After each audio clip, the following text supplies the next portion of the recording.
Hello നമസ്കാരം. R G S T tax കൺസൾട്ടന്റിന്റെ മറ്റൊരു വീഡിയോയിലേക്ക് എല്ലാവർക്കും എന്റെ കൃത്യമായ സ്വാഗതം. ഇന്ന് നമ്മൾ പറയാൻ പോകുന്നത് advisory in respect of changes in GSTR 8. GSTR 8മായി ബന്ധപ്പെട്ട GSTR 8 റിട്ടേണുമായി ബന്ധപ്പെട്ട പ്രധാനപ്പെട്ട ഒരു ചേഞ്ചസ് ഈ കഴിഞ്ഞ GST കൗൺസിൽ തീരുമാനമെടുത്തിട്ടുണ്ട്.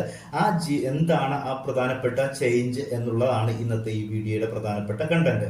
അത് TCSുമായിട്ടുള്ള ഒരു തീരുമാനമാണ് ഇന്നത്തെ ഈ വീഡിയോയിൽ ഞാൻ പറയാൻ ഉദ്ദേശിക്കുന്നത്.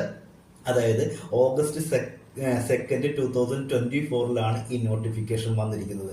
ഇതിൽ പറയുന്നത് please refer to the GST council decision to the effect of TCS rate has been reduced from the current rate 1% to 0.5%, 0.5%. അപ്പൊ ഇത് പറയുന്നത് TCS നിലവിൽ ഇതുവരെയുള്ള റേറ്റ് എന്ന് പറയുന്നത് 1% എന്ന് എല്ലാവർക്കും അറിയാവുന്നതാണ്.